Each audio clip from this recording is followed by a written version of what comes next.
Jaster with Gear Technology Magazine, and today I'm joined by Dan Sutter and Steve Fitch of TimkenSteel. And we're going to be talking about gear steels and controlling distortion. Welcome, gentlemen. Thank you. Yeah. Let's start with talking about TimkenSteel's business related to the gear industry. Yeah, sure. TimkenSteel has a broad product range of products, but we're also a market leader in providing gear preforms to automotive OEMs. We manage a complete supply chain, starting with steel making and going all the way through green machining, preforms that are ready for gear manufacturing by the OEM. So with that interaction, we have a lot of opportunities to provide solutions for gear distortion. Okay. Describe some of the common problems regarding gear distortion today.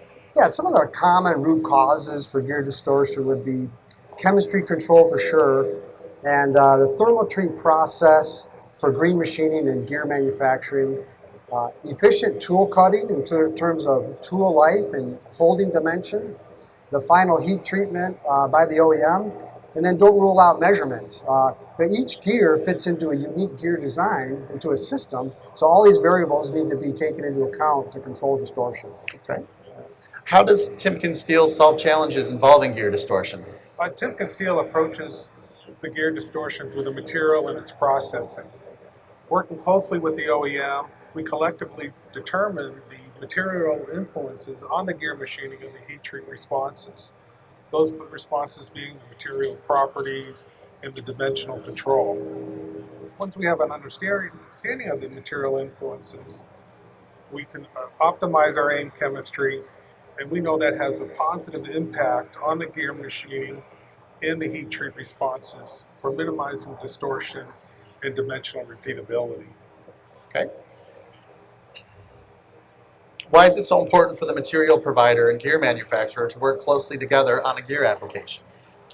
The gear manufacturer, they have the expertise in the gear tooth design and how that gear interacts in that gear system.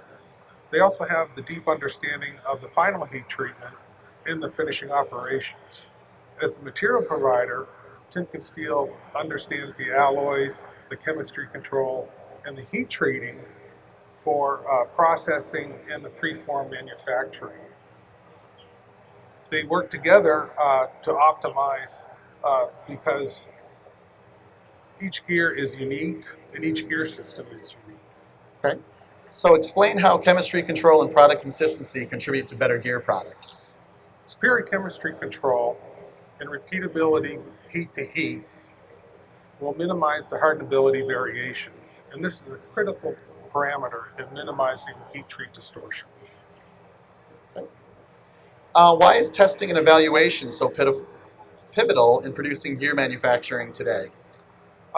They have the feedback of the process control. They help us determine where the problem is in distortion, be it in gear design, the material, green machining, heat treat, finishing, and so forth. We must have confidence in that measurement system so that we can accurately and precisely and efficiently determine that resolution. All right. How do you think the materials TimkenSteel provides to gear manufacturers will change in the future?